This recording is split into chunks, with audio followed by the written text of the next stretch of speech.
नमस्कार, मैं ज्योति श्रीवास्तव। आप देख रहे हैं सी न्यूज़ भारत। वक्त हो चुका है बुलेटिन का। इस बुलेटिन में बात करेंगे आगरा की, जहां आवलखेड़ा में बजरंग दल द्वारा सूर्य जागरण यात्रा का हुआ आयोजन। आगे चर्चा करेंगे मध्य प्रदेश के भिंड की, जहां परयाच रेत खदान पर जिला कलेक्टर व एसपी ने मारा छापा। साथ ही बात होगी रायबरेली की, जहां के शिवपाल सिंह खेड़ा में संदिग्ध परिस्थितियों में साड़ी के फंदे से कमरे में लटकता मिला युवक का शव। और भी तमाम खबरों पर विस्तार से करते हैं चर्चा। बजरंग दल के कार्यकर्ताओं ने बताया कि देश में सूर्य जागरण यात्रा का आयोजन किया जा रहा है, जिसका उद्देश्य हिंदू समाज में सौर जागरण करना है एवं हिंदू समाज की सुप्त शक्ति को जागृत कर हिंदू समाज को संगठित करने एवं शक्तिशाली बनाने का उद्देश्य है। बजरंग दल के कार्यकर्ताओं में सर्व हिंदू समाज से आह्वान किया कि अपने मित्रों एवं परिजनों के साथ धाम यात्रा में सहभागिता बनाएं एवं धर्म व राष्ट्रीय यज्ञ में अपने समय की आहुति प्रदान करें। आह्वान पर आवलखेड़ा क्षेत्र में बजरंग दल के सैकड़ों कार्यकर्ताओं शौर्य जागरण यात्रा में प्रतिभा की एवं बैंडबाजों के साथ जोरों शोरों से हिंदू धर्म का प्रसार करने के लिए यात्रा निकाली। रोहित चौहान, कार्यकारी अध्यक्ष विश्व हिंदू परिषद। क्या कार्यक्रम किया जा रहा है? ये बजरंग दल की सौर जागरण यात्रा है और यही नहीं, ये हमारे पूरे भारतवर्ष में यात्रा है। हमारे भारतवर्ष में 44 जिले हैं संगठन की दृष्टि से, तो हर प्रांत में यात्रा हमारी ये निकलनी है। और यात्रा क्यों है मैं ही बता देता हूँ, प्रश्न ज़्यादा समय नहीं है, प्रश्न नहीं मैं आपसे कराऊंगा। यात्रा इसलिए है हमारी जो है, कोई तो कर्नाटक की सरकार कुछ कह देते हमारे प्राचीन हिंदू सनातन धर्म के ऊपर बोलने में, तो इसलिए उसका हम प्रचार करने के लिए ये यात्रा है। और हम ये संदेश देना चाहते हैं यात्रा के माध्यम से कि सनातनियों के ऊपर जो है तमाम सारे बहुत हमले हुए, परंतु अब ये सब कुछ नहीं चलेगा। आज आपकी यात्रा निकाली जा रही है, इसका मुख्य उद्देश्य क्या है? इसका मुख्य उद्देश्य है कि भारत के अंदर रहने वाले बहुसंख्यक हिंदू समाज को जागरूक और संगठित करना। जागरूक और संगठित करने का उद्देश्य ये है कि निरंतर हमारी संस्कृति के ऊपर हमला किया जा रहा है, समाप्त करने के लिए प्रयास किए जा रहे हैं। वो कुत्सित प्रयास अब हम बर्दाश्त नहीं करेंगे। इसलिए हिंदू समाज को लोकतंत्र की व्यवस्था में जगा करके और इन सब होने वाले हमलाओं का हम प्रतिकार करेंगे।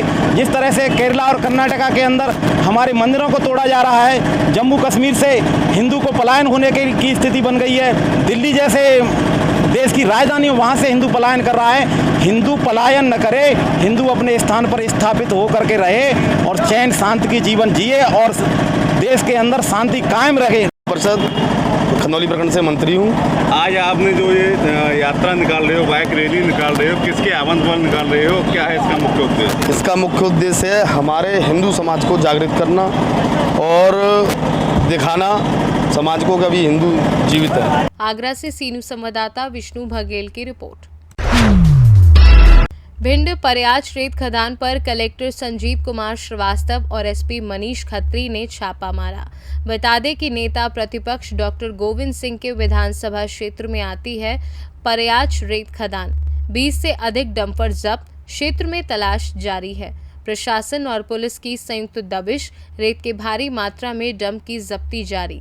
माइनिंग अमला कार्यवाही में लगा। कलेक्टर एसपी के साथ एसडीएम गोहद व लहार, एसडीओपी गोहद लहार और महगांव और 10 थाना प्रभारी सहित भारी पुलिस बल मौके पर।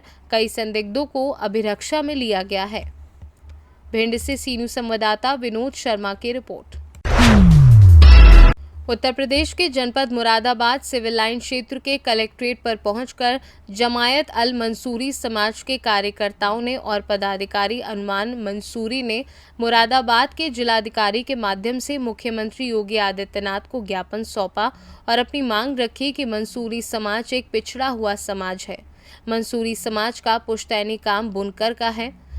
अनुमान मंसूरी ने कहा कि हमारा पुश्तैनी काम बुनकर का है और आगे बढ़ाया जाए, और कहा कि कुछ काम ऐसे हैं जो काम हो रहे हैं, तो हम योगी जी से गुहार लगाते हैं कि हमारे समाज के लोगों के लिए बुनकर के काम को आगे बढ़ाया जाए और मंसूरी समाज को बुनकर का एक कार्य बनाया जाए। और बताया कि लखनऊ व अलग अलग जिलों में इन मांगों को लेकर ज्ञापन दिया गया है। क्या नाम है आपका? मेरा नाम मोहम्मद नोमान मंसूरी है। नोमान जी, किस पद पर हैं आप? मैं पश्चिमी उत्तर प्रदेश का अध्यक्ष हूँ, जमीयतुल मंसूर का। अच्छा, डीएम कार्यालय में ज्ञापन दिया गया है, किस संबंध में दिया गया है? ये ज्ञापन जो है 2 अक्टूबर से हमारे जो राष्ट्रीय अध्यक्ष हैं जावेद इकबाल मंसूरी साहब जमीयतुल मंसूर के, उन्होंने लखनऊ में दिया था ज़िलाधिकारी को, और ये मांग पूरी यूपी में उठाई जा रही है और अभी बदायूं में भी दिया गया है और परसों रामपुर में दिया गया है। हर ज़िले में एक जमीयतुल मंसूर का प्रतिनिधि मंडल जो है ज़िला अधिकारी से मिलकर ज्ञापन अपना दे रहे हैं, एक मांग दे रहे हैं कि धुनकर आयोग का गठन किया जाए, क्योंकि जैसे मंसूरी बिरादरी है वो बहुत पिछड़ी बिरादरी है, बैकवर्ड है। आज की तारीख में लोगों के पास काम रहा नहीं है, जो दुकानें उनकी ख़त्म हो गई हैं, उन लोगों को रोज़गार की प्रॉब्लम है, परेशानी है उनके सामने, उनकी कई मांगें और रहती हैं, ऐसी परेशानियां आती हैं। तो उसके लिए इसे और कहना चाहिए बुनकर समाज को मिलती हैं फैसिलिटीज़, वैसे ही धुनकरों को मिलनी चाहिए। जैसे सब्सिडी लोन में, पावर लूम्स में मिलती है, बिजली के बिलों में छूट मिलती है, उस हिसाब से धुनकरों को भी मिले, क्योंकि धुनकर बुनकर एक ही तरह के लोग हैं, पिछड़े हैं और मुस्लिम समाज में पिछड़ी जाति में आते हैं। तो उसी की मांग को लेकर एक माननीय प्रधानमंत्री जी और माननीय मुख्यमंत्री उत्तर प्रदेश जी को ज्ञापन भिजवाया है। मुरादाबाद से सीनू संवाददाता चांद हुसैन की रिपोर्ट। घटना रायबरेली जिले के खीरू थाना क्षेत्र शिवपाल सिंह खेड़ा गांव की है, जहां आज समय लगभग सुबह 4 बजे उस समय हड़कंप मच गया जब संदिग्ध परिस्थितियों में साड़ी के फंदे से कमरे में लटकता मिला युवक का शव। घटना के दृश्य से परिजनों में कोहराम मच गया। मृतक युवक केशन पुत्र स्वर्गीय कमलेश उमर लगभग 20 वर्षीय की मां ननकई ने बताया कि वो और उनका बेटा घर में रहता है। वो खेत में धान की रखवाली करने गई थी। जब सुबह लगभग 4 बजे घर आई तो देखा कि बेटे का शव साड़ी के फंदे से लटक रहा था। घटना की सूचना पुलिस को दी। मौके पर पहुंची पुलिस ने जरूरी लिखा पढ़ी के बाद शव को कब्जे में लेकर पोस्टमार्टम के लिए भेज दिया। जब इस संबंध में खीरू थाना प्रभारी से बात की गई तो उन्होंने बताया कि घटना की जानकारी मिली है, शव को कब्जे में लेकर पोस्टमार्टम के लिए भेज दिया गया है।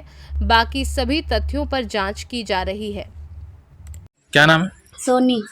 कौन सा गांव है? सिपाल खेरा। क्या हुआ है? अब सर कोई घर ही नहीं रहा, अकेले रहे, पन लगा लेन। कौन लगा? भाई किशन। कहाँ के रहने वाले? सिपाल खेरे। कोई कारण नहीं है, किस लिए लगाया उन्होंने? कोई कारण, अब कोई घर ही नहीं रहा, अब कोई कारण को कहाँ तो पैसा ससुरे में वही यहाँ। कहाँ पे लगाया पंच? घर अंदर कमरे में। रायबरेली से सीनू संवाददाता आकाश कुमार की रिपोर्ट। जिलाधिकारी हर्षिता माथुर कुर्सी संभालते ही एक्शन मोड में नजर आई। जिलाधिकारी ने महाराजगंज तहसील व ब्लॉक का निरीक्षण किया। जिलाधिकारी ने महाराजगंज तहसील के अभिलेखागार का निरीक्षण करने के साथ ही उनके रखरखाव व जनता की समस्याओं को जल्द से जल्द निपटाने के साथ ही साफ सफाई के दिशा निर्देश दिए। इसके बाद जिलाधिकारी ने ब्लॉक का निरीक्षण किया। ब्लॉक निरीक्षण में उन्होंने आयुष्मान कार्ड, मनरेगा के तहत हो रहे कार्यों का बारीकी से निरीक्षण करने के साथ ही जारी किए जरूरी दिशा निर्देश। दोनों का एक रूटीन इंस्पेक्शन किया गया है और आप सभी लोग साथ ही मौजूद भी रहे हैं। ये रूटीन इंस्पेक्शन का पर्पज़ ये था कि जो हमारी सारी प्रकरण हैं, चाहे वह हमारे संग्रह में हो, अभिलेखागार में हो, और जो हमारे अन्य जितने भी हमारे प्रमुख रूप से जो खंड होते हैं तहसील पर और ब्लॉक लेवल पे, उस पर जो हमारे सभी आम जनमानस की भी जो समस्याएं हैं उनका निस्तारण किस तरह हो रहा है, और साथ ही साथ रेवेन्यू का जो कोर्ट वर्क है उसकी क्या स्पीड है और उसमें किस तरीके का काम हो रहा है, उसका आज मेरे द्वारा निरीक्षण किया गया। जहाँ भी कमियां पाई गई हैं उसमें निर्देशित भी किया गया है कि जल्द से जल्द काम को निस्तारित करें।